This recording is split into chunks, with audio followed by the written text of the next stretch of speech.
Es la estación más apasionante del año y por eso es una de las más esperadas. Creemos que la comprendemos, pero tiene múltiples facetas. Es la primavera en Europa. Seguimos sus pasos desde las llanuras hasta las montañas, desde tierra adentro hasta la orilla del mar, desde los países cálidos del sur hasta los climas fríos del norte.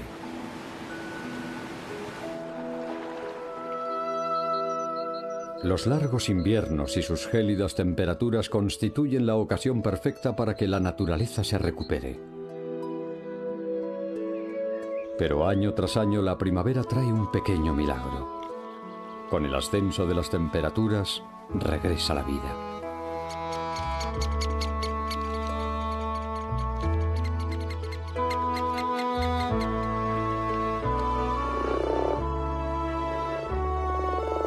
La estación avanza con enérgico paso firme y recorre el continente hasta llegar a la orilla de los océanos polares. Desde los Alpes hasta el océano polar.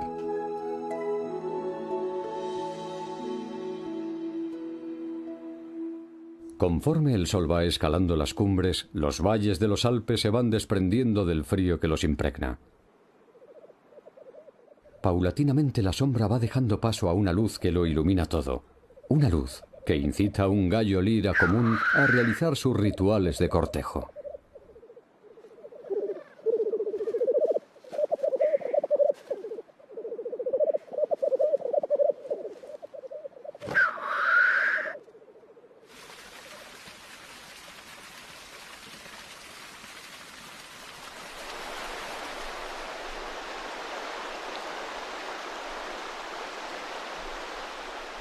La nieve se funde y empieza una nueva estación. Todo se pone en movimiento. El invierno se resiste a desaparecer cerca de los árboles a la sombra de las montañas. Esas pequeñas charcas se han descongelado y aunque el lugar parezca inhóspito, empiezan a llegar muchos huéspedes. La rana bermeja se despierta de su letargo.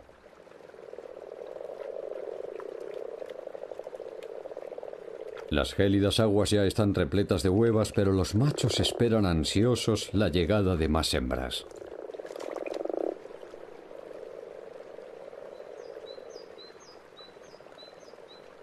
Han pasado el invierno escondidas bajo tierra, cerca de un riachuelo, y no se activan hasta que el sol de la mañana calienta lo suficiente.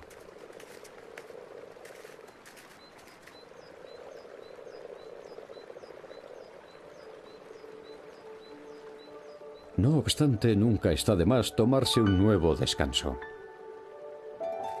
Cruzar los campos cubiertos de nieve es una dura tarea.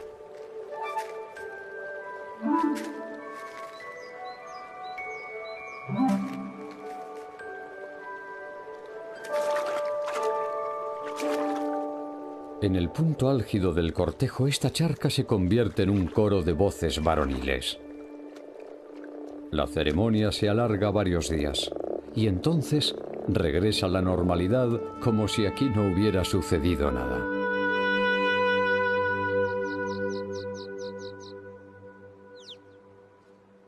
La primavera en lo alto de las montañas.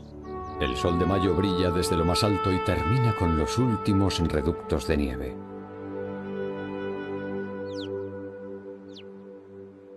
Los profundos valles permanecen en la penumbra durante 6 meses, pero en cuanto el sol y las temperaturas cálidas dominan sobre los picos y las cordilleras, el paisaje se impregna de primavera.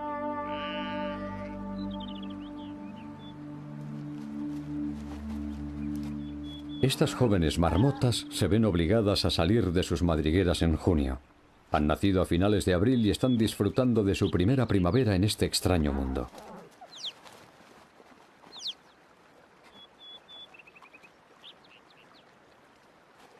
Las crías de marmota son muy juguetonas, pero si no encuentran compañeros de juego, la madre se ve obligada a desempeñar ese rol.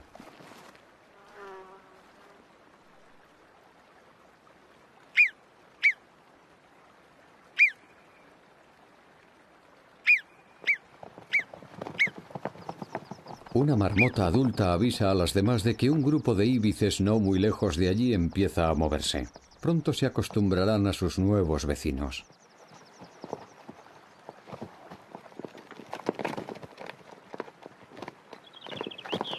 El íbice empieza a desprenderse del pelaje del último invierno y se entrena para la dura vida que le espera. Muy pronto estos compañeros de juego se convertirán en sus competidores.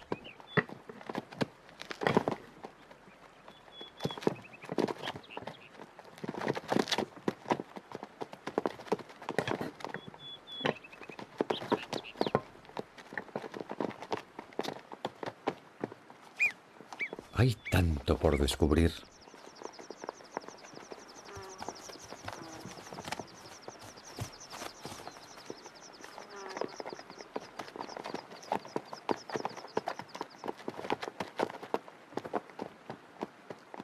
Los rebaños de íbices se dispersan hacia el final del invierno. Las madres y las crías se independizan y el grupo queda formado solo por machos. La lucha por la jerarquía ha llegado a su fin. El alimento está creciendo, así que es hora de disfrutar al máximo. El íbice adulto posee unos cuernos muy grandes que, aunque a veces le resultan muy prácticos, otras muchas constituyen un verdadero lastre.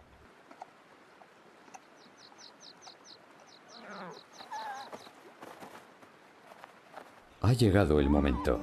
La colonia de pequeñas marmotas finalmente se activa.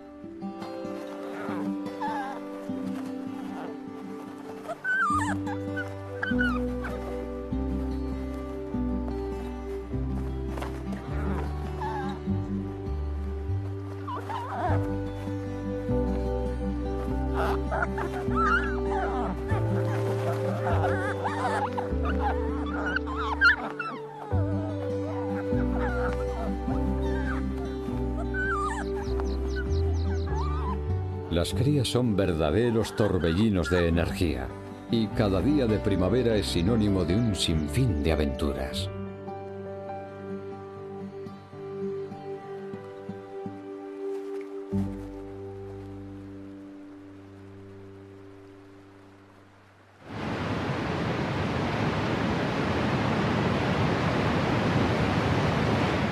El deshielo de la nieve en primavera y los periodos de lluvia en el norte de los Alpes generan una enorme cantidad de agua.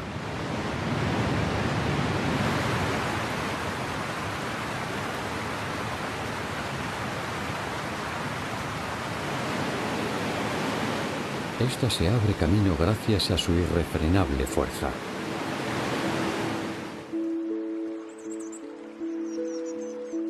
A lo largo de los siglos, las cascadas de agua han ido moldeando los senderos de estos valles.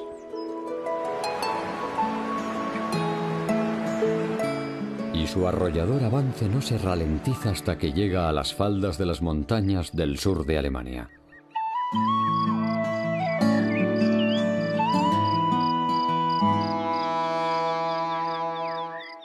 Allí, la primavera comenzó ya en abril, 8 semanas antes. Los cerezos de la región del Jura de Suabia están en flor.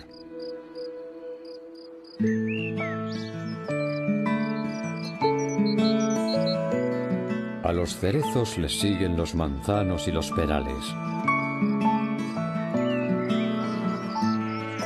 Estos huertos frutales llevan floreciendo cientos de años. Aquí los pastizales no se contaminan con fertilizantes ni toxinas. He aquí el primer indicio de que ha llegado la primavera, el estornino.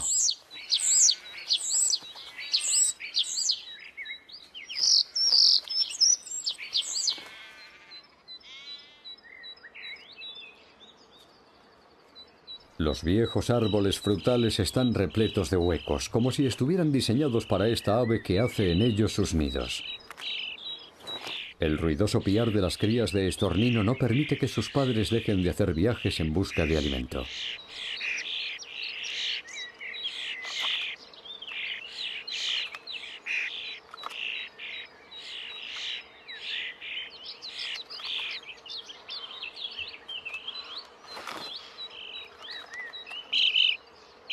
Los pequeños estorninos crecen rápido. Pronto el nido se les queda pequeño y hay peleas por sacar la cabeza a la superficie. El primero que lo consigue se lleva la recompensa.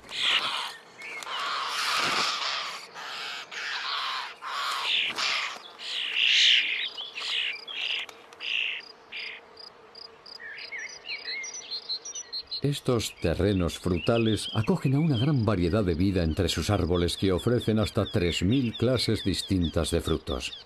En estas extensiones es posible encontrar hasta 5.000 tipos de plantas y animales distintos.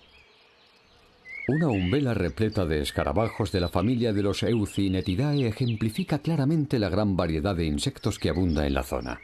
No es pues ninguna sorpresa que a los estorninos, entre otros, no les falte alimento. La Medioluto herrumbrosa y la cigena de 6 puntos recogen polen y néctar.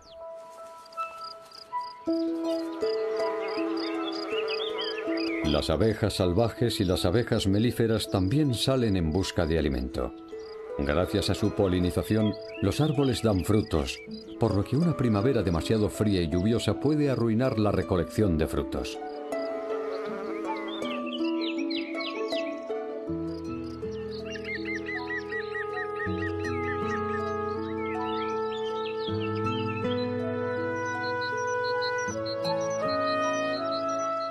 Cuando florecen los manzanos, bajo sus ramas crece un manto de colores: dientes de león, salvias, zanahorias silvestres y margaritas. Un arco iris de matices que solo puede traer la primavera.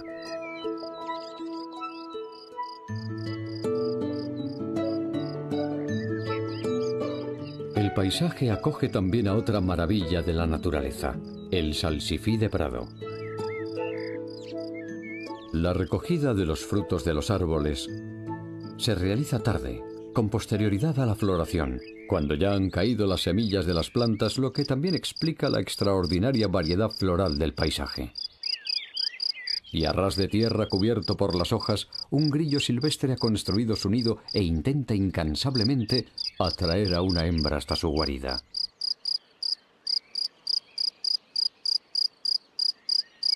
La estridente llamada del grillo resulta del frotamiento de las alas.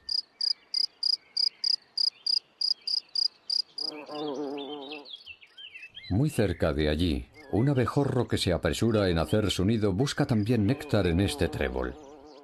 No sería mala idea ponerse a cubierto de vez en cuando.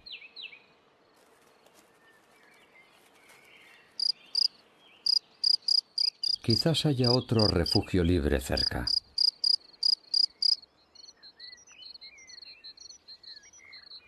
Los extensos bosques de hayas coronan las cumbres que enmarcan los árboles frutales. Se observan zonas despejadas que son reminiscencia del invierno que ha quedado atrás, pero el sol de la primavera ya calienta los pastos.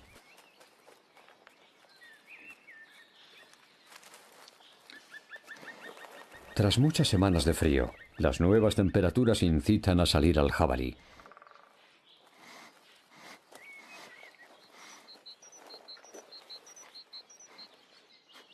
Una pequeña manada se abre camino por el bosque. Se trata de una hembra y de sus crías nacidas el año pasado. El macho no es aceptado en el grupo y vive solo y aislado.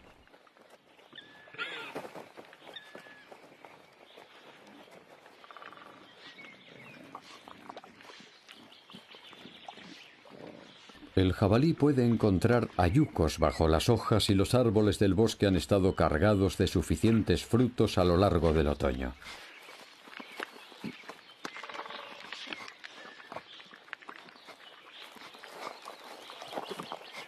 Las crías nacen en marzo. Conservan su pelaje rayado durante 2 meses y luego éstas empiezan a difuminarse. Acaban de nacer, pero ya se afanan en buscar brotes frescos.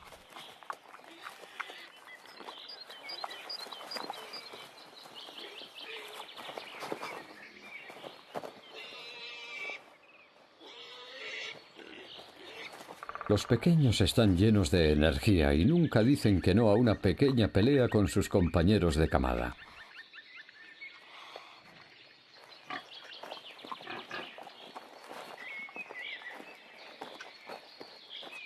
Es posible que ya puedan ingerir alimentos sólidos, pero la mayoría sigue prefiriendo la leche materna. Los jabatos tienen que esforzarse para que la leche fluya. En este bar hay una norma que cumplir. Cada cría tiene su propio pezón y no está permitido usar el ajeno.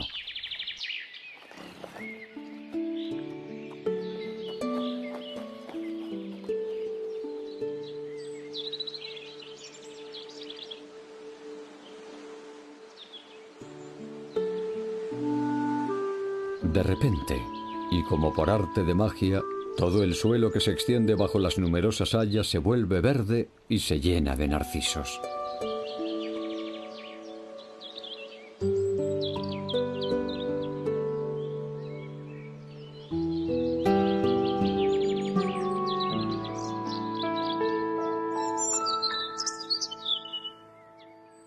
En lo alto de los árboles empiezan a germinar agujas y hojas. Los días soleados de primavera, los árboles y los arbustos se inundan de luz. ¿Acaso la primavera puede ser más hermosa?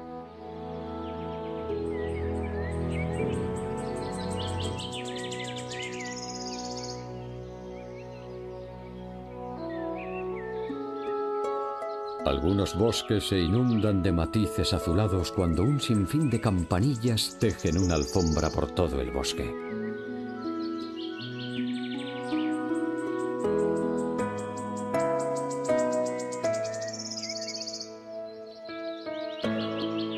Y tras ellas, la familia de las coridalis decora el bosque.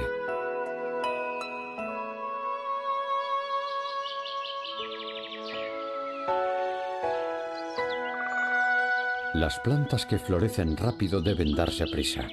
Dentro de poco la luz será más tenue porque las copas de los árboles serán muy frondosas. Las semillas solo disponen de unas pocas semanas de luz para madurar.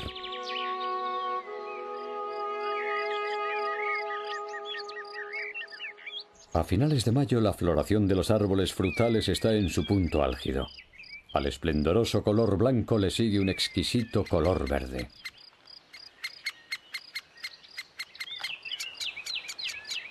Este joven pico picapinos está a punto de desarrollarse por completo, pero su apetito sigue siendo voraz.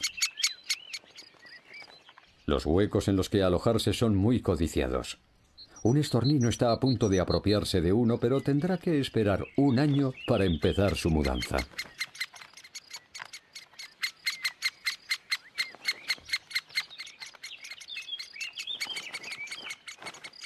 Incluso después de alzar el vuelo, las crías regresan a estos agujeros porque son el lugar perfecto en los que pasar la noche. Los huertos de árboles frutales conforman un hermoso paisaje, como se puede admirar en la región de los Alpes. La caída de los pétalos marca el final de la primavera.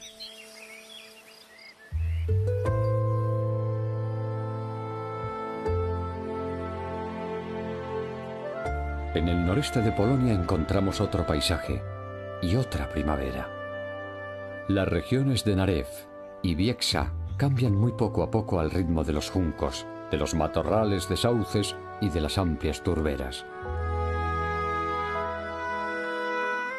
La zona está anegada como resultado del aumento del nivel del agua en abril.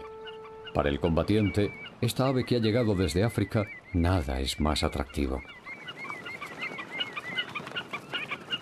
Esta bandada ya ha recorrido 5.000 kilómetros y aún le esperan muchos más. Aquí en estos terrenos inundados hacen una pausa antes de iniciar el último tramo de un viaje que las llevará a Escandinavia. Los machos ya muestran sus característicos colores, pero todavía no poseen su pelaje final. Para eso tendrán que transcurrir varias semanas más. Con la subida del nivel del agua llega la primera flor de la primavera, la caléndula. Aunque estos terrenos anegados son una bendición para el combatiente, no lo es tanto para las restantes plantas de la marisma. La caléndula crece lo suficiente para que sus pétalos sobresalgan por encima del agua.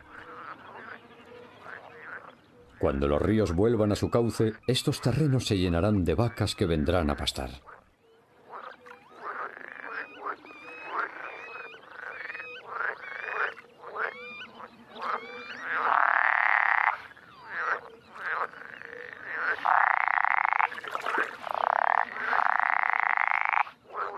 Por ahora, este acuoso paisaje ha favorecido la abundancia de ranas que deben vigilar a quien atraen con sus ruidosas llamadas.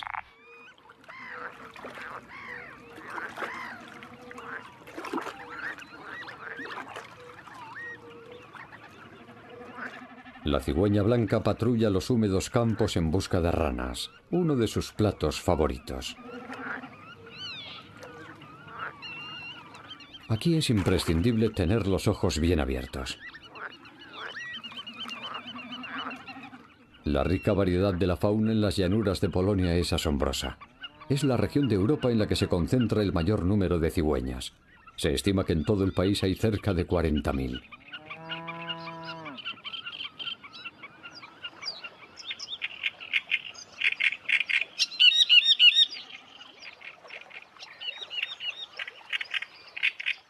Un poco más lejos, en los juncos, los carriceros se balancean alegremente y se pasan el día emitiendo su insistente llamada.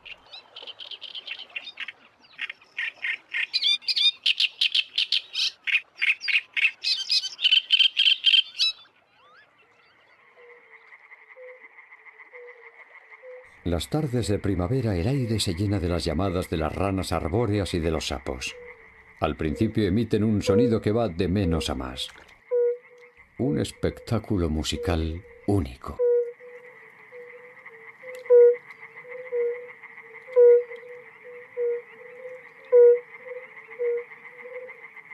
La bombina mide pocos centímetros, pero cuando se llena de aire, el sonido que genera puede propagarse hasta varios kilómetros.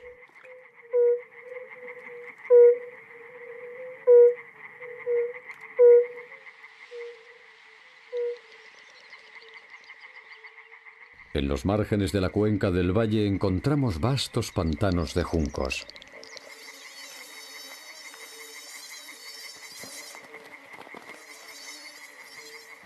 Cuando llega la primavera, una de las aves más tímidas del pantano da un recital único.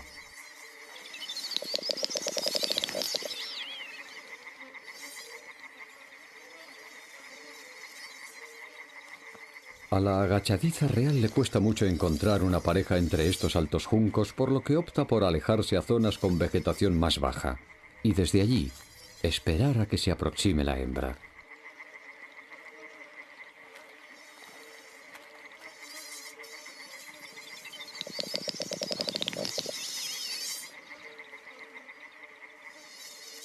Se pasa varias semanas seguidas emitiendo su llamada hasta bien entrada la tarde, pero sin obtener respuesta.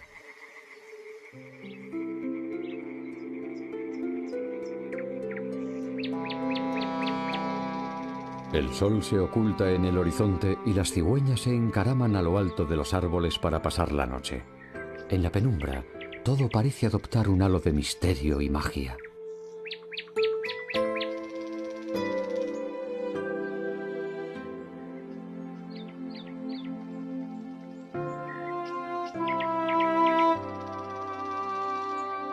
El sol dispersa lentamente la niebla de la mañana y empieza así otro cálido día primaveral de mayo en las llanuras anegadas de Polonia.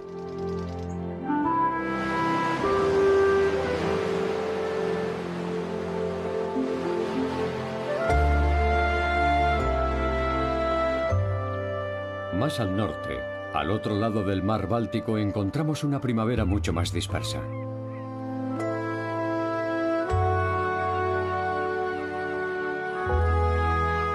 Pero en las zonas del interior de Suecia, mayo trae de la mano un nuevo paisaje.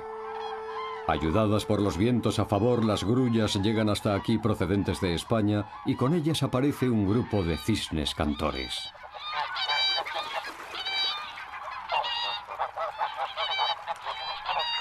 Aquí los días son muy fríos, pero eso no impide que empiecen a realizar sus rituales de cortejo.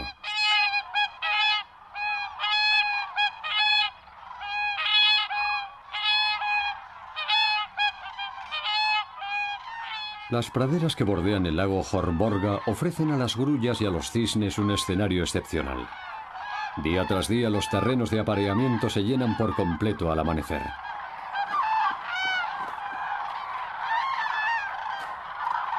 Cuando las primeras aves empiezan a moverse, las demás no pueden dejar de imitarlas y el resultado es un verdadero baile animal.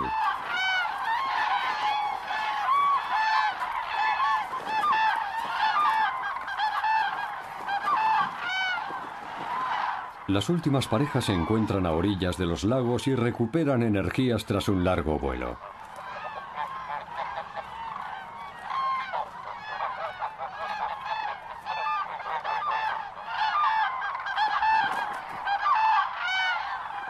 El viaje de muchas de las grullas termina aquí, en el sur de Suecia, mientras que otras continúan su ruta hacia las tierras altas del norte de Escandinavia en el límite con la taiga.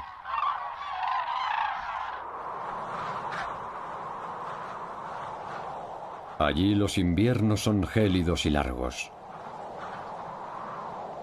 Bien entrada la primavera, aún es posible que las tormentas de nieve decoren el paisaje.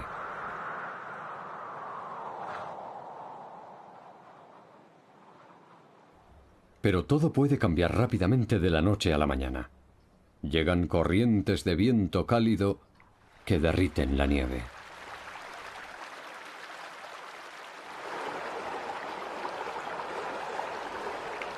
Lo sólido se vuelve líquido, y muy pronto las colinas se salpican de manchas parduzcas.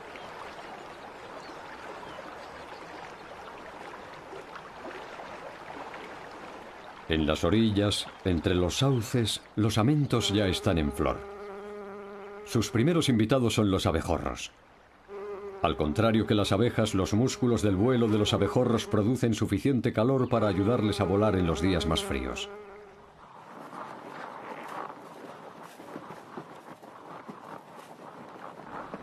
En mayo llega el reno procedente de los bosques. Tanto las hembras como las crías y los machos pasarán la primavera y el verano en la tundra donde no hay árboles.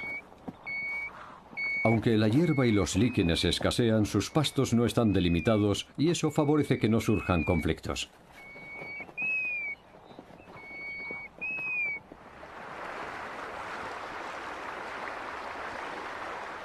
Tras los primeros días cálidos ya no hay vuelta atrás y los riachuelos se convierten en caudalosos ríos.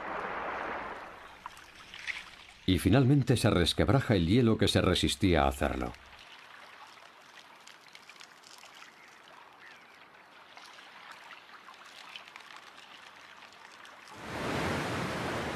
En Noruega, uno de los países más montañosos y llenos de cursos de agua de toda Europa, el agua procedente de las inundaciones de la primavera termina su trayecto en la costa del Océano Atlántico.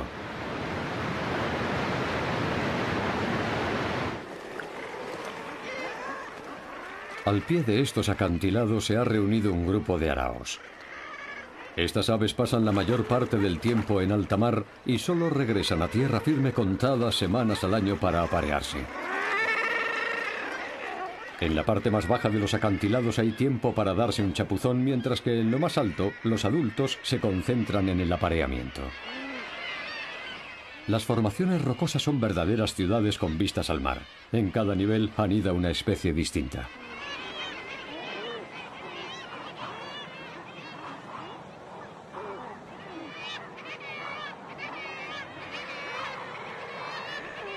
Las patas rojas y la mirada descarada son las características del frailecillo apodado el payaso del mar.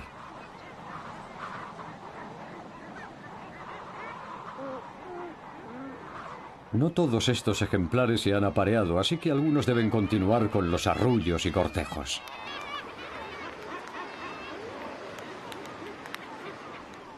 Tanta interacción sirve para romper el hielo entre iguales, incluso entre parejas. Hace mucho que no se aproximaban tanto, ya que en alta mar mantienen las distancias.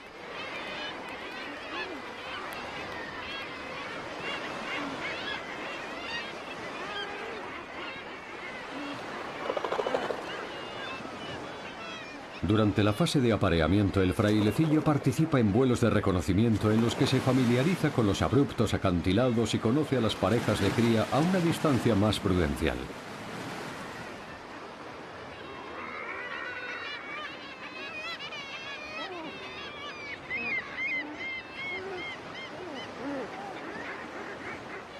A veces cualquiera diría que el zumbido que se escucha es una plaga de insectos. Los frailecillos se aparean en las pendientes menos empinadas de los acantilados y utilizan grietas o madrigueras de conejos abandonadas. Y si no encuentran una, entonces se ven obligados a excavar.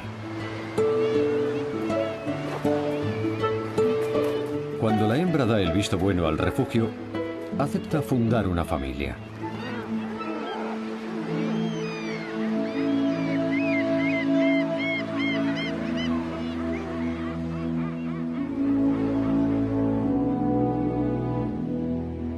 Estos mares lucen unos colores más propios de las latitudes tropicales. Las aguas costeras de Noruega son conocidas por su abundancia de peces. No es de extrañar que aquí se den cita millones de aves marinas.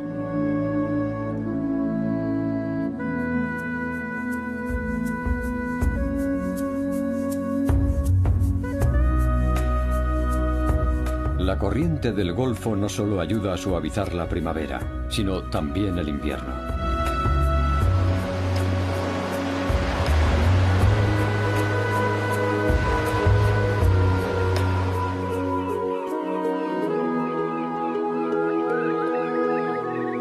Las rocosas cumbres también sirven de refugio contra las inclemencias del océano Atlántico, y allí donde terminan los acantilados se han formado extensiones de hierba algodonera.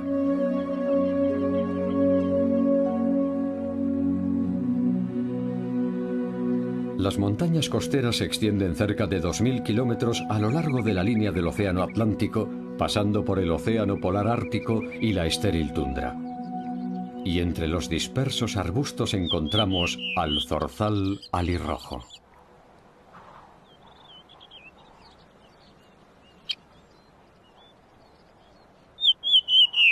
La primavera dura pocas semanas en el círculo polar ártico, así que no hay tiempo que perder.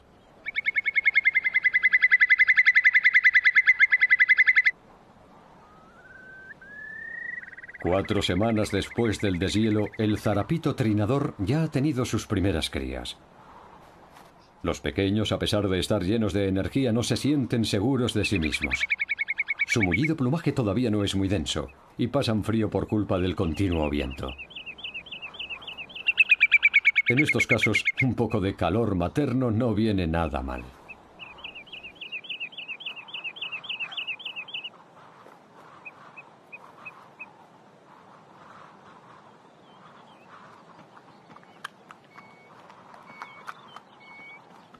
Las crías recién nacidas del reno dependen durante un tiempo de los nutrientes de la leche materna.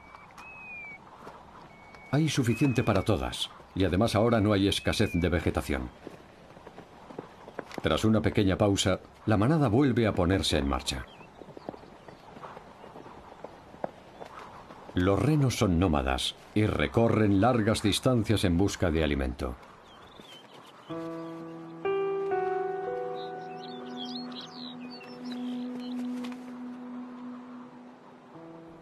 No constituyen un peligro para el chorlito carambolo, pero tampoco lo reciben con los brazos abiertos, ya que con sus pezuñas pueden destrozar fácilmente sus nidos.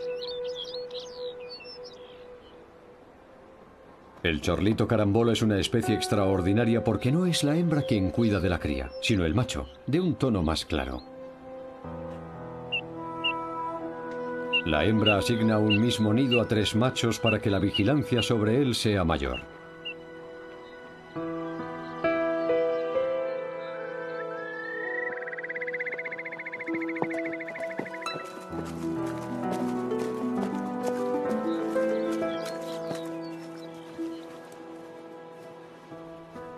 Si un intruso se acerca demasiado, la hembra intentará distraerlo. Para ello fingirá estar herida y ser una presa fácil.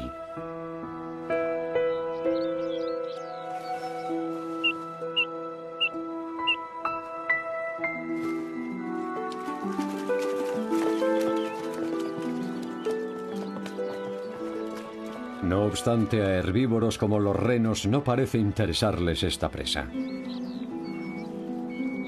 La hembra puede respirar aliviada una vez más, aunque el peligro no haya sido del todo real.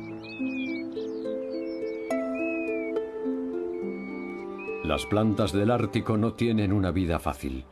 Su única protección contra el frío es una fina capa de nieve y este es su tamaño en este pastizal.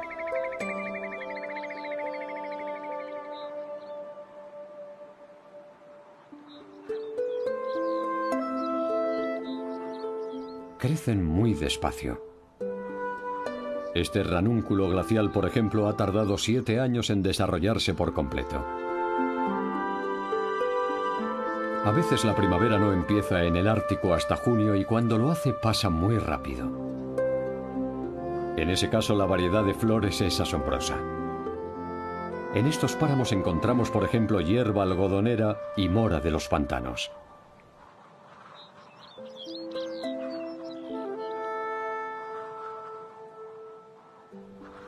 En los valles menos expuestos florece el pico de mina y en las zonas más azotadas por el viento la driada de 8 pétalos.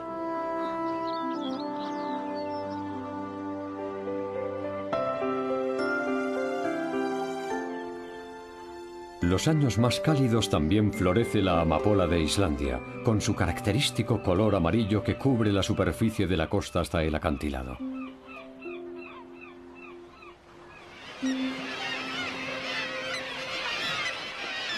El momento de mayor afluencia alrededor de los acantilados es el mes de junio. La gaviota tridáctila cría en grupo y lo hace incluso en lugares muy empinados, en estrechos salientes. Muy lejos de ella, 2 crías de cuervo esperan que les llegue su alimento.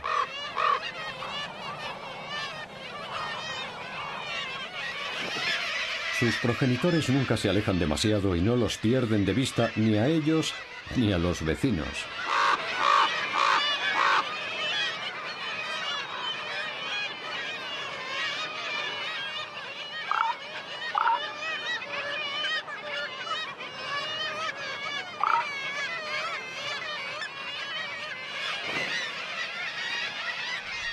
Los cuervos roban nidos sin ningún miramiento y las crías de gaviota son presas fáciles.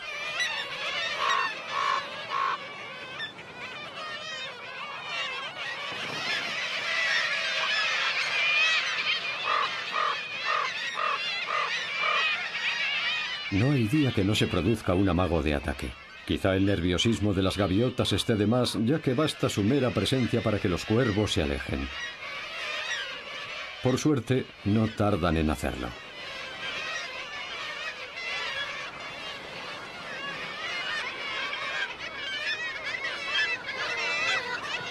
La gaviota tridáctila cría en un espacio tan reducido que su territorio se limita a su nido. Esto le permite protegerse mejor contra depredadores como el cuervo.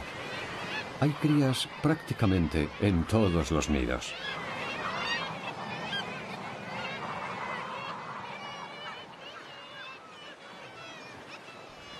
No obstante, el peligro no viene tanto de los depredadores, sino de la voluble primavera ártica.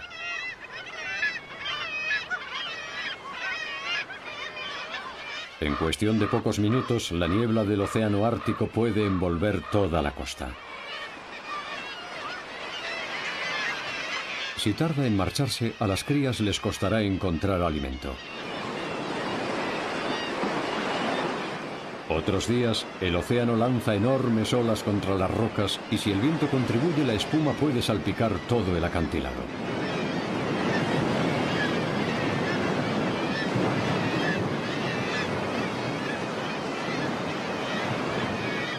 Las gaviotas han construido sus nidos instintivamente por encima del nivel al que llegan las olas.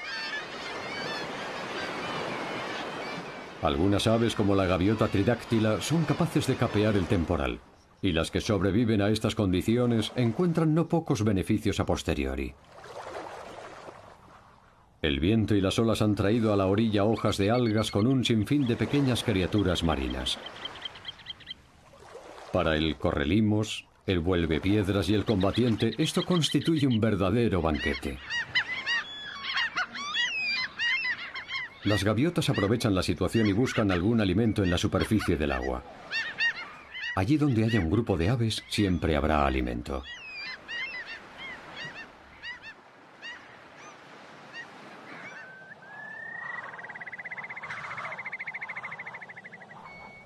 El sol, el viento y las aguas del deshielo han cambiado el paisaje incluso en las zonas más altas. Los últimos restos de nieve los encontramos en los valles fluviales más escondidos. Ha quedado al descubierto un sitio muy especial, y los combatientes llevan mucho tiempo esperando este momento. Las zonas de apareamiento están llenas de recuerdos. Los machos llevan décadas viniendo aquí a exhibirse. No hay dos plumajes idénticos.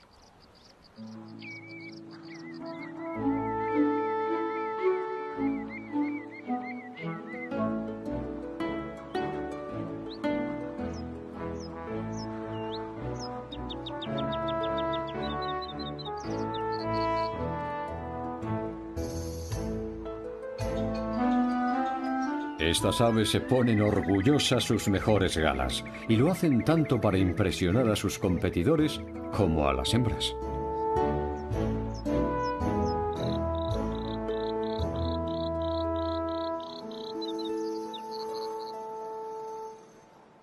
Aguardan pacientemente hasta que perciben algún movimiento en el horizonte. Podría ser una hembra.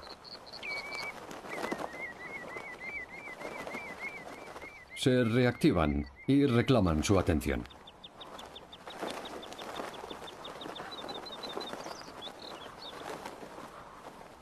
Son capaces de reconocer a las hembras de su propia especie incluso a 100 metros de distancia.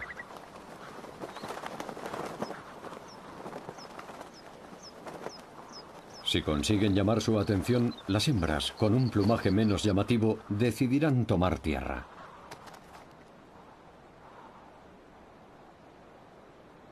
Inmediatamente los machos se agachan para tranquilizar a sus posibles parejas. Algunos se ponen a los pies de las hembras.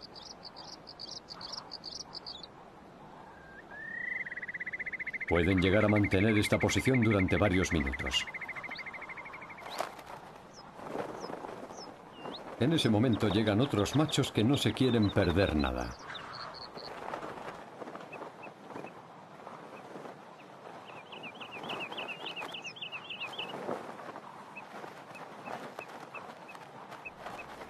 Este servilismo contribuye a apaciguar la tensión inicial.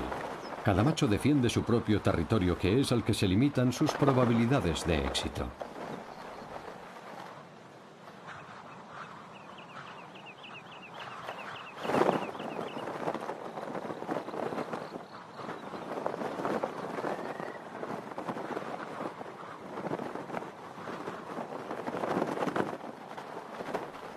A lo largo del día se producen acalorados enfrentamientos.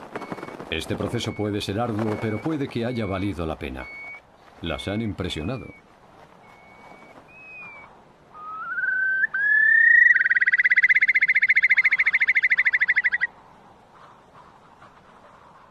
Los otros ejemplares, meros espectadores, pueden sin quererlo verse involucrados en las refriegas.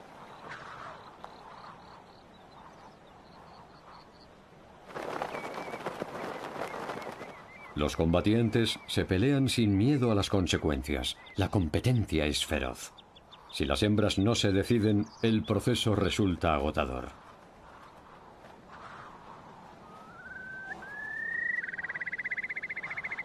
Este trajín continúa durante semanas, hasta que se produce la puesta en uno de los nidos. Entonces los machos pueden relajarse ya hasta la próxima primavera, cuando todo empezará de nuevo.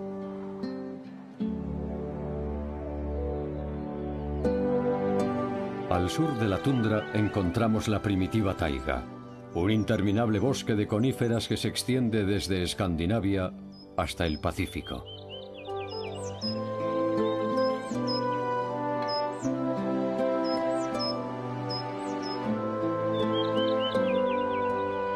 Lejos de las duras condiciones típicas del océano Ártico, la primavera en la taiga puede ser soleada, cálida y seca.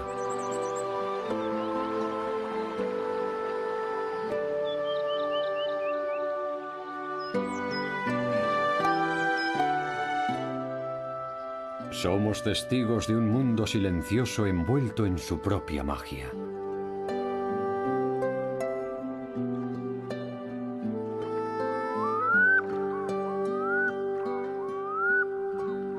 El bosque se extiende hasta el límite de las aguas, que es territorio de los osos.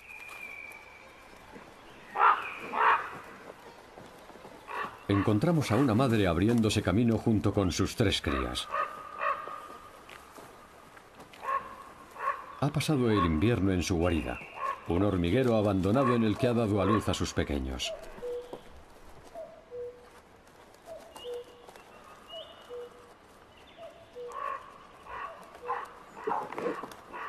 Las crías todavía tienen el collar blanco con el que nacen.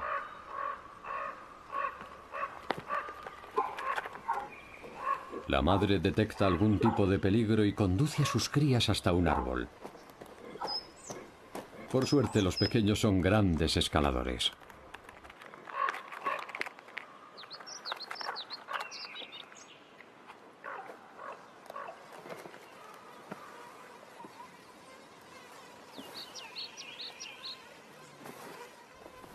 Falsa alarma. Son unos oseznos de 1 año que están buscando comida con su madre.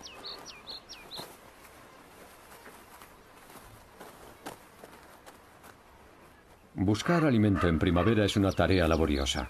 Aquí encontrarán larvas de insectos o algunos arándanos que hayan sobrevivido al duro invierno. El oso pardo puede comer de todo, pero es principalmente vegetariano.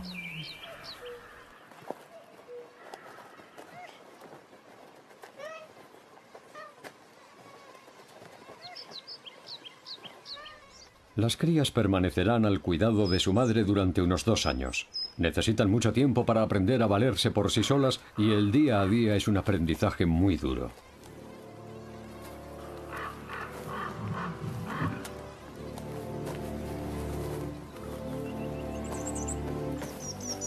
Las madres con crías a su cargo tienen un instinto de protección muy grande contra los machos.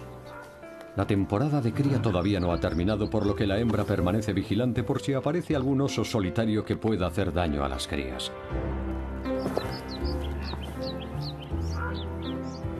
El intruso sale huyendo. Parece que ha visto algo que lo ha incomodado.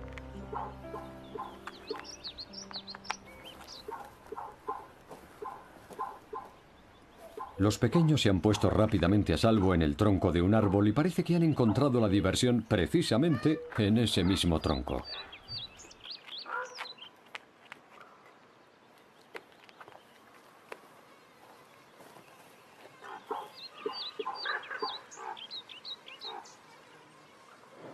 El problema no es conseguir que se encaramen a los árboles, sino convencerlos para que bajen.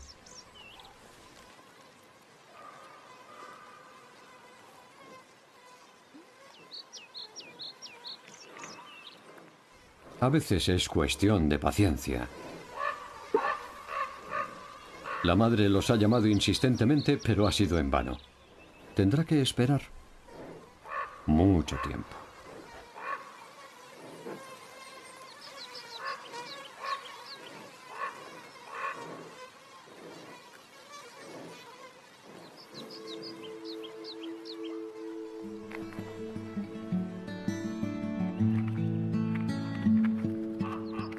Y por fin llega el ansiado momento.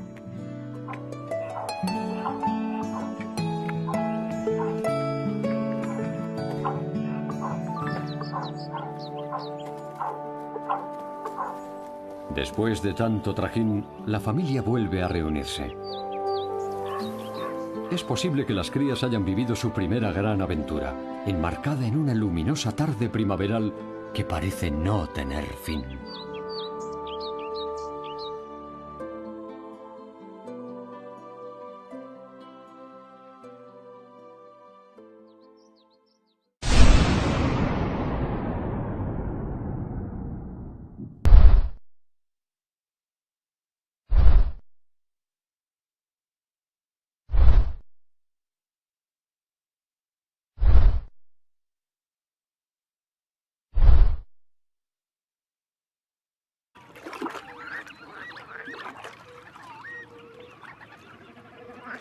La cigüeña blanca patrulla los húmedos campos en busca de ranas, uno de sus platos favoritos.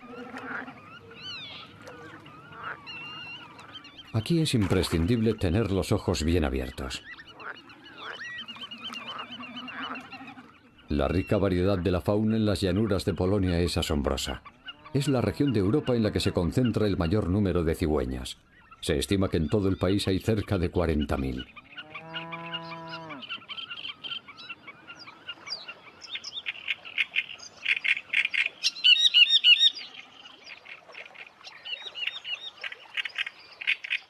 Un poco más lejos, en los juncos, los carriceros se balancean alegremente y se pasan el día emitiendo su insistente llamada.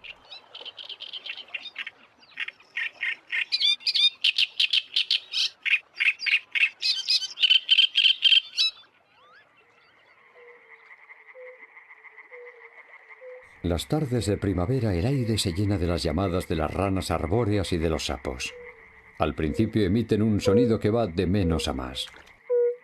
Un espectáculo musical único.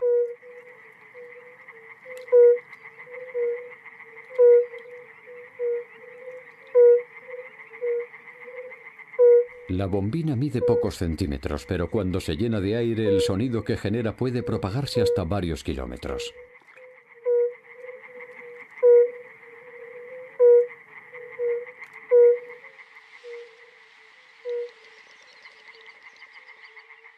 En los márgenes de la cuenca del valle encontramos vastos pantanos de juncos.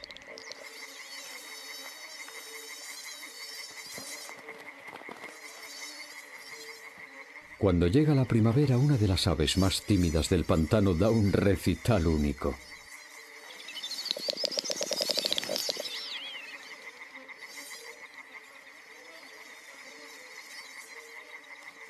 A la agachadiza real le cuesta mucho encontrar una pareja entre estos altos juncos, por lo que opta por alejarse a zonas con vegetación más baja, y desde allí esperar a que se aproxime la hembra.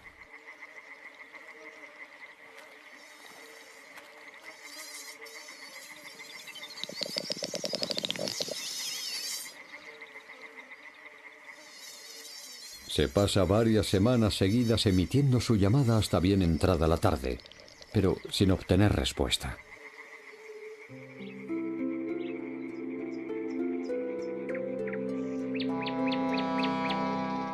El sol se oculta en el horizonte y las cigüeñas se encaraman a lo alto de los árboles para pasar la noche. Sus nidos instintivamente por encima del nivel al que llegan las olas. Algunas aves, como la gaviota tridáctila, son capaces de capear el temporal, y las que sobreviven a estas condiciones encuentran no pocos beneficios a posteriori. El viento y las olas han traído a la orilla hojas de algas con un sinfín de pequeñas criaturas marinas. Para el correlimos, el vuelvepiedras y el combatiente, esto constituye un verdadero banquete. Las gaviotas aprovechan la situación y buscan algún alimento en la superficie del agua. Allí donde haya un grupo de aves, siempre habrá alimento.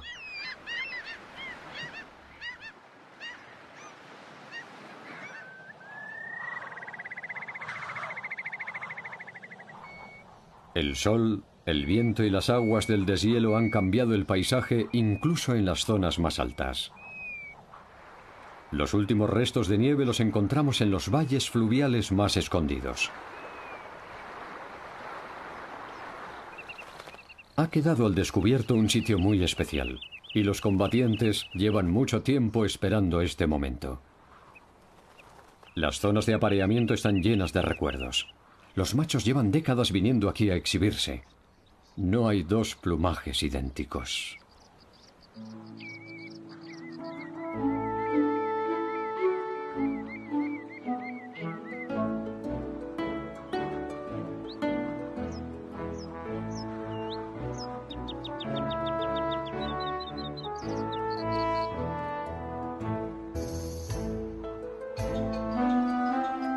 Estas aves se ponen orgullosas sus mejores galas, y lo hacen tanto para impresionar a sus competidores como a las hembras.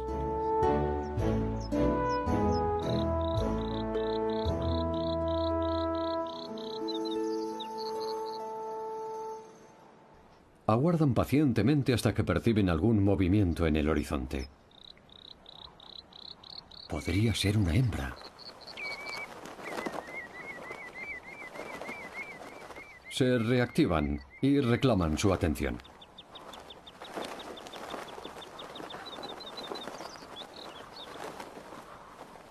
Son capaces de reconocer a las hembras de su propia especie incluso a 100 metros de distancia.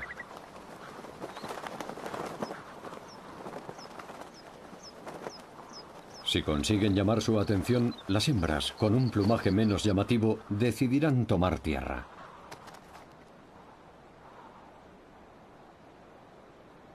Inmediatamente los machos se agachan para tranquilizar a sus posibles parejas. Algunos se ponen a lo...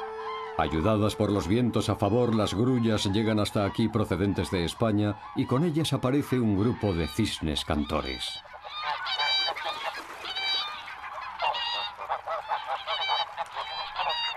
Aquí los días son muy fríos, pero eso no impide que empiecen a realizar sus rituales de cortejo.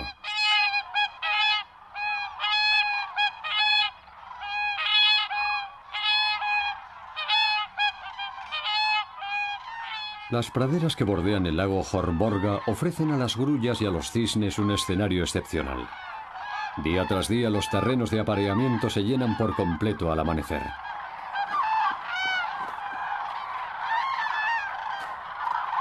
Cuando las primeras aves empiezan a moverse, las demás no pueden dejar de imitarlas y el resultado es un verdadero baile animal.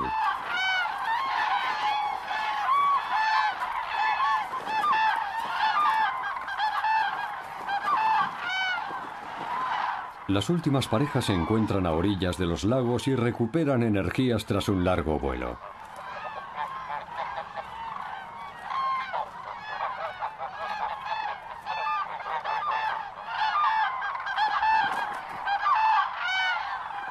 El viaje de muchas de las grullas termina aquí, en el sur de Suecia, mientras que otras continúan su ruta hacia las tierras altas del norte de Escandinavia en el límite con la taiga.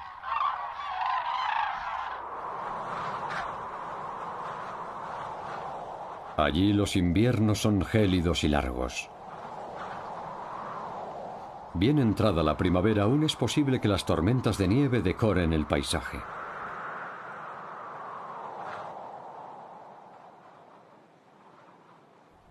Pero todo puede cambiar rápidamente de la noche a la mañana.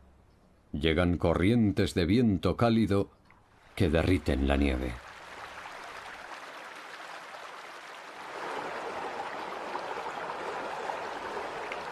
Lo sólido se vuelve líquido, y muy pronto las colinas se salpican de manchas parduzcas.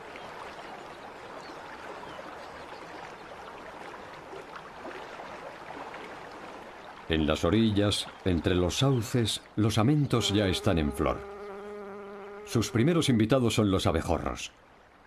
Al contrario que las abejas, los músculos del vuelo de los abejorros producen suficiente calor para ayudarles a volar en los días más fríos.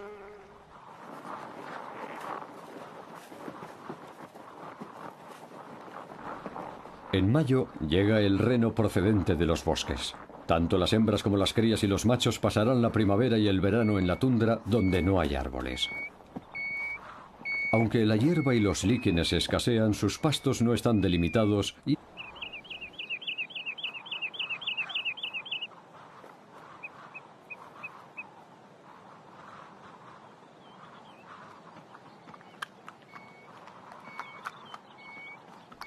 las crías recién nacidas del reno dependen durante un tiempo de los nutrientes de la leche materna. Hay suficiente para todas, y además ahora no hay escasez de vegetación. Tras una pequeña pausa, la manada vuelve a ponerse en marcha. Los renos son nómadas y recorren largas distancias en busca de alimento.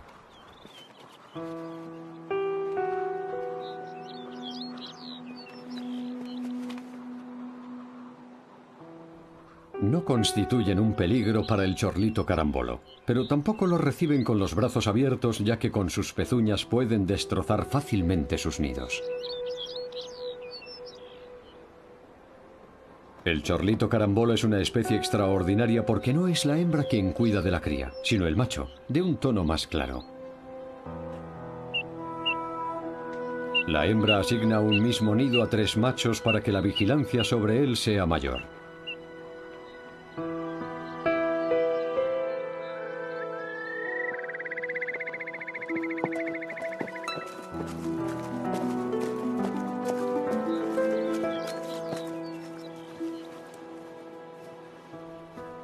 Si un intruso se acerca demasiado, la hembra intentará distraerlo. Para ello fingirá estar herida y ser una presa fácil.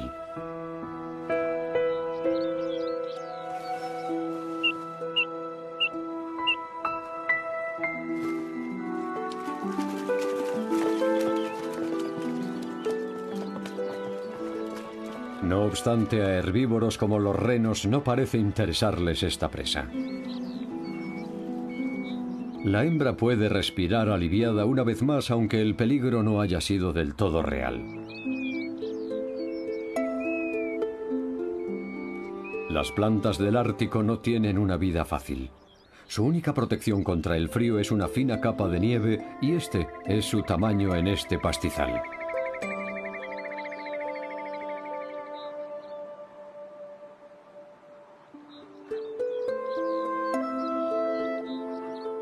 Crecen muy despacio.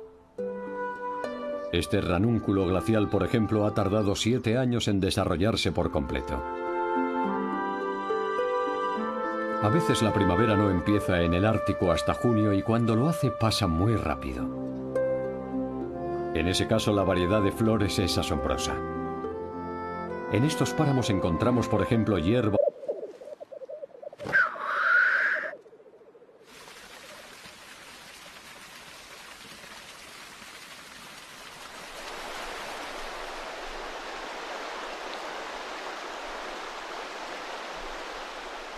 La nieve se funde y empieza una nueva estación. Todo se pone en movimiento. El invierno se resiste a desaparecer cerca de los árboles, a la sombra de las montañas. Esas pequeñas charcas se han descongelado y, aunque el lugar parezca inhóspito, empiezan a llegar muchos huéspedes. La rana bermeja se despierta de su letargo.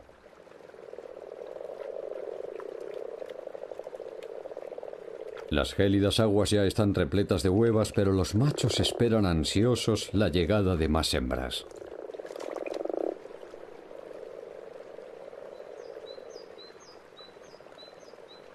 Han pasado el invierno escondidas bajo tierra, cerca de un riachuelo, y no se activan hasta que el sol de la mañana calienta lo suficiente.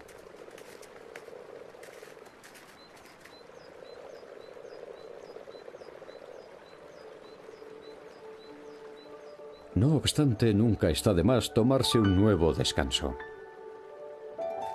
Cruzar los campos cubiertos de nieve es una dura tarea.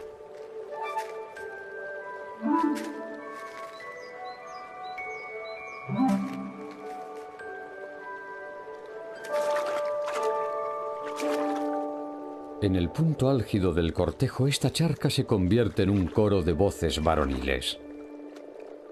La ceremonia se alarga varios días, y entonces regresa la normalidad como si aquí no hubiera sucedido nada.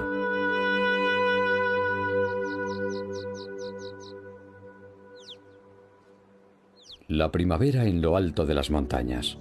El sol de mayo brilla desde lo más alto y termina con los últimos reductos de nieve.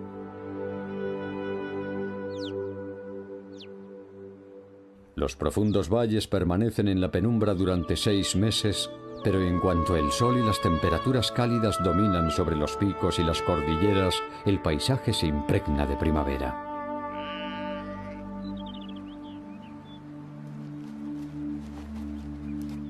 Estas jóvenes marmotas se ven obligadas a salir de sus madrigueras en junio. Han nacido a finales de abril y están disfrutando de su primera primavera en este extraño mundo.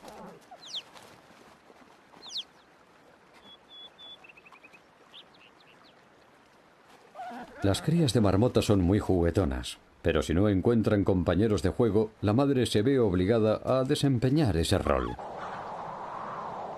Bien entrada la primavera, aún es posible que las tormentas de nieve decoren el paisaje.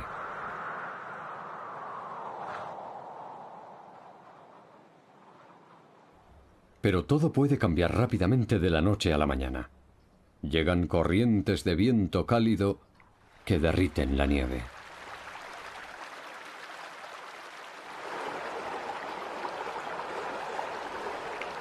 Lo sólido se vuelve líquido, y muy pronto las colinas se salpican de manchas parduzcas.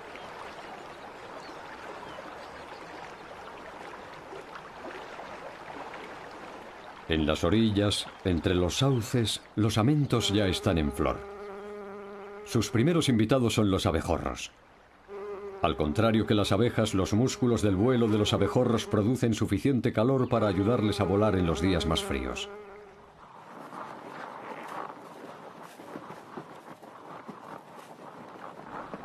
En mayo llega el reno procedente de los bosques. Tanto las hembras como las crías y los machos pasarán la primavera y el verano en la tundra donde no hay árboles. Aunque la hierba y los líquenes escasean, sus pastos no están delimitados y eso favorece que no surjan conflictos.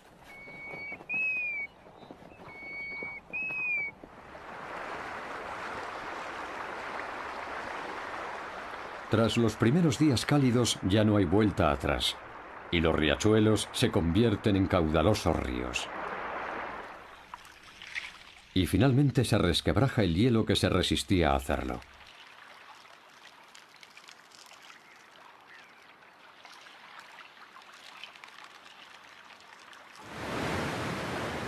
En Noruega, uno de los países más montañosos y llenos de cursos de agua de toda Europa, el agua procedente de las inundaciones de la primavera termina su trayecto en la costa del Océano Atlántico.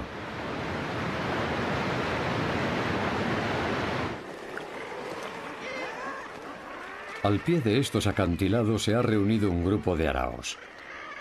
Estas aves pasan la mayor parte del tiempo en alta mar y solo regresan a tierra firme contadas semanas al año para aparearse. En la parte más baja de los acantilados hay tiempo para darse un chapuzón, mientras que en lo más alto los adultos se concentran en el apareamiento. Las formaciones rocosas son verdaderas ciudades con vistas al mar. En cada nivel anida una especie distinta.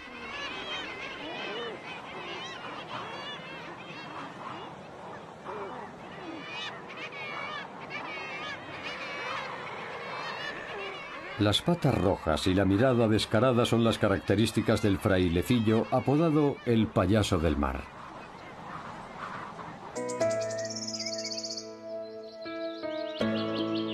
Y tras ellas, la familia de las Corydalis decora el bosque.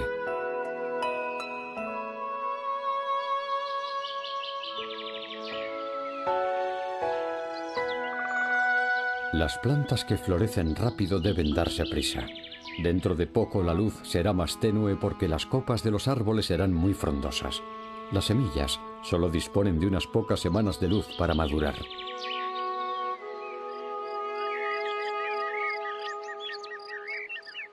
A finales de mayo la floración de los árboles frutales está en su punto álgido. Al esplendoroso color blanco le sigue un exquisito color verde.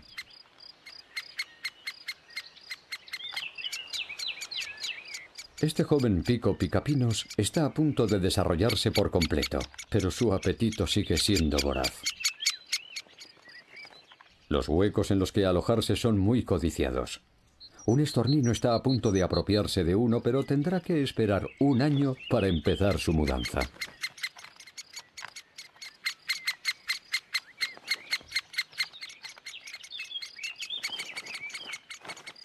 Incluso después de alzar el vuelo, las crías regresan a estos agujeros porque son el lugar perfecto en los que pasar la noche.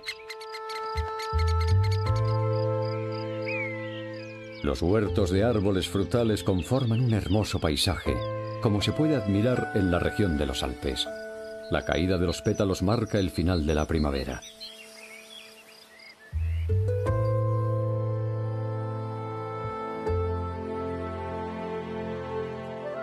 En el noreste de Polonia encontramos otro paisaje y otra primavera.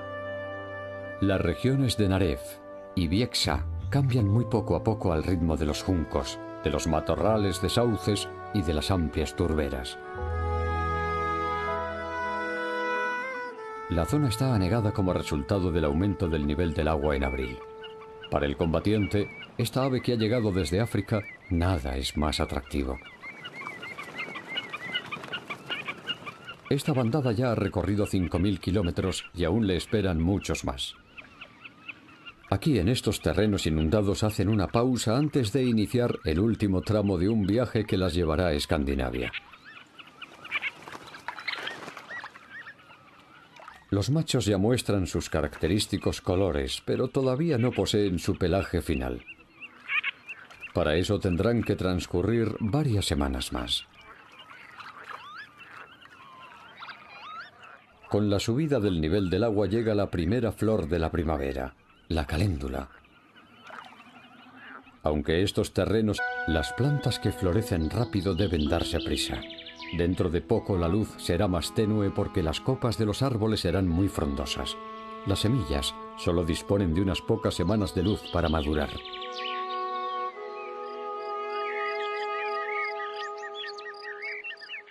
A finales de mayo la floración de los árboles frutales está en su punto álgido.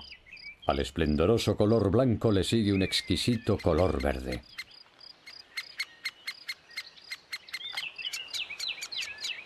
Este joven pico picapinos está a punto de desarrollarse por completo, pero su apetito sigue siendo voraz. Los huecos en los que alojarse son muy codiciados. Un estornino está a punto de apropiarse de uno, pero tendrá que esperar un año para empezar su mudanza.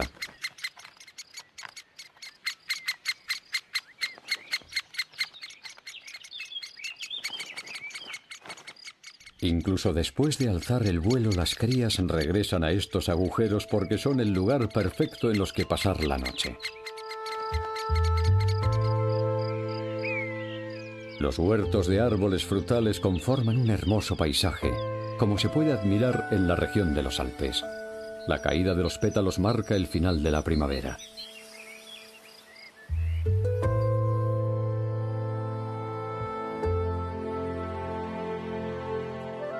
En el noreste de Polonia encontramos otro paisaje y otra primavera. Las regiones de Narew y Bieksa cambian muy poco a poco al ritmo de los juncos, de los matorrales de sauces y de las amplias turberas. La zona está anegada como resultado del aumento del nivel del agua en abril. Para el combatiente, esta ave que ha llegado desde África, nada es más atractivo. Esta bandada ya ha recorrido 5.000 kilómetros y aún le esperan muchos más. Aquí en estos terrenos inundados hacen una pausa antes de iniciar el último tramo de un viaje que las llevará a Escandinavia. Los machos ya muestran sus característicos colores, pero todavía no poseen su pelaje final. Para eso tendrán que transcurrir varias semanas más. Con la subida del nivel del agua llega la primera flor de la primavera, la caléndula. Aunque estos terrenos anegados son una bendición para el combatiente, no lo es tanto para las restantes plantas de la marisma. La caléndula crece lo suficiente para que sus pétalos sobresalgan por encima del agua. Cuando los ríos vuelvan a su cauce, estos terrenos se llenarán de vacas que vendrán a pastar. No hay día que no se produzca un amago de ataque. Quizá el nerviosismo de las gaviotas esté de más, ya que basta su mera presencia para que los cuervos se alejen. Por suerte, no tardan en hacerlo.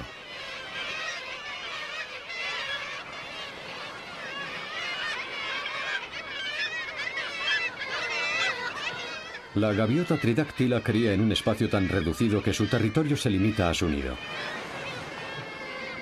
Esto le permite protegerse mejor contra depredadores como el cuervo.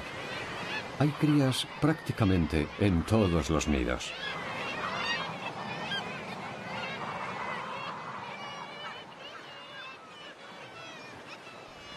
No obstante, el peligro no viene tanto de los depredadores, sino de la voluble primavera ártica.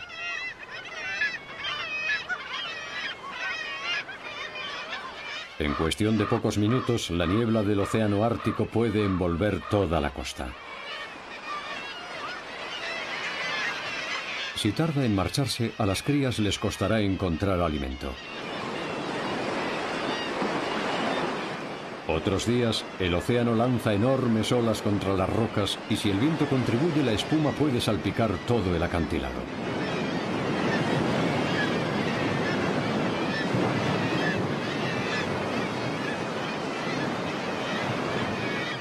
Las gaviotas han construido sus nidos instintivamente por encima del nivel al que llegan las olas.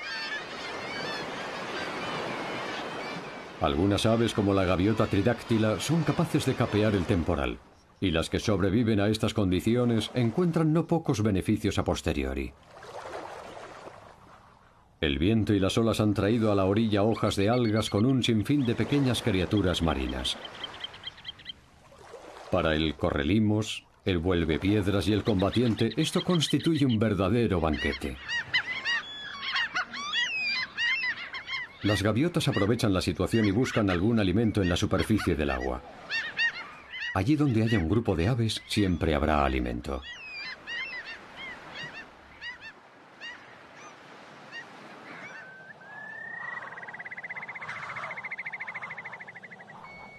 El sol, el viento y las aguas del deshielo han cambiado el paisaje incluso en las zonas más altas. Los últimos restos de nieve los encontramos en los valles fluviales más escondidos. Ha quedado al descubierto un sitio muy especial, y los combatientes llevan mucho tiempo esperando este momento. Las zonas de apareamiento están llenas de recuerdos. Los machos llevan décadas viniendo aquí a exhibirse. No hay dos plumajes. Una pequeña pausa, la manada vuelve a ponerse en marcha. Los renos son nómadas y recorren largas distancias en busca de alimento.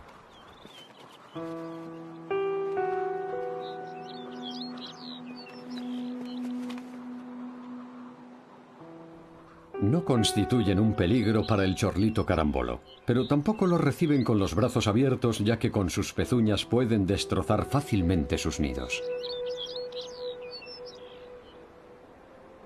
El chorlito carambolo es una especie extraordinaria porque no es la hembra quien cuida de la cría, sino el macho, de un tono más claro. La hembra asigna un mismo nido a 3 machos para que la vigilancia sobre él sea mayor.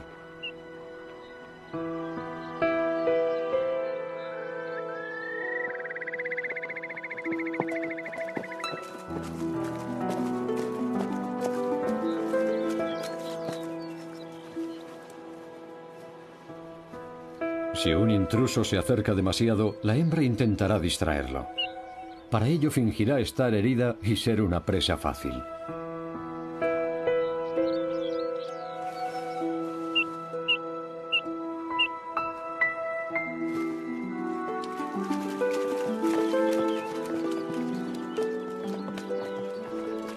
No obstante, a herbívoros como los renos no parece interesarles esta presa. La hembra puede respirar aliviada una vez más, aunque el peligro no haya sido del todo real. Las plantas del Ártico no tienen una vida fácil. Su única protección contra el frío es una fina capa de nieve, y este es su tamaño en este pastizal.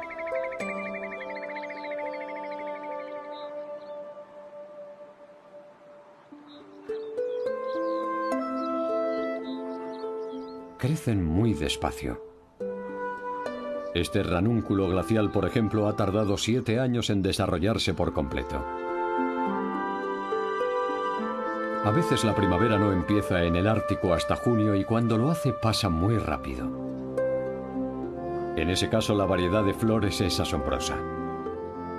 En estos páramos encontramos, por ejemplo, hierba algodonera y mora de los pantanos.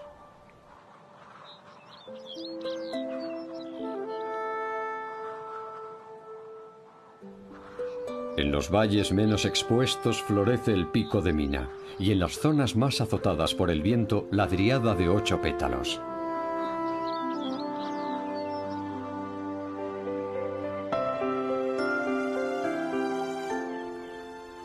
Los años crías de gaviota son presas fáciles.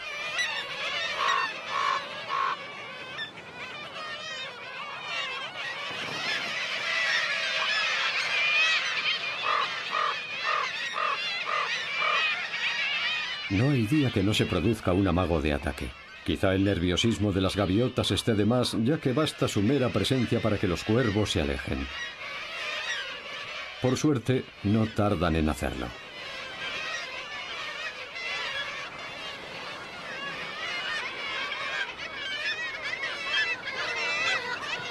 La gaviota tridáctila cría en un espacio tan reducido que su territorio se limita a su nido. Esto le permite protegerse mejor contra depredadores como el cuervo. Hay crías prácticamente en todos los nidos.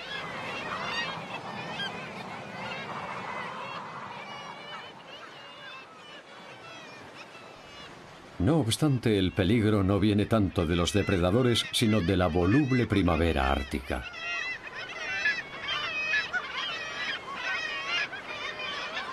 En cuestión de pocos minutos, la niebla del océano Ártico puede envolver toda la costa. Si tarda en marcharse, a las crías les costará encontrar alimento. Otros días, el océano lanza enormes olas contra las rocas y si el viento contribuye, la espuma puede salpicar todo el acantilado.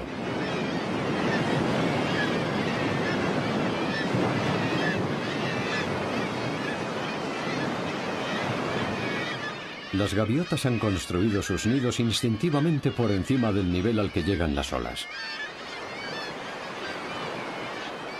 Algunas aves, como la gaviota tridáctila, son capaces de capear el temporal, y las que sobreviven a estas condiciones encuentran no pocos beneficios a posteriori. El viento y las olas han traído a la orilla hojas de algas con un sinfín de pequeñas criaturas marinas. Para el correlimos, el vuelvepiedras y el combatiente, esto constituye un verdadero banquete. Las gaviotas aprovechan la situación y buscan algún alimento en la superficie del agua. Allí donde haya un grupo de aves, siempre habrá alimento.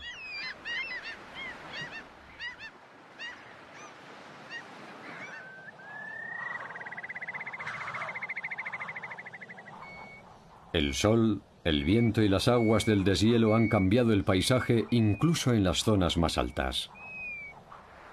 Los últimos restos de nieve los encontramos en los valles fluviales más escondidos. Ha quedado al descubierto un sitio muy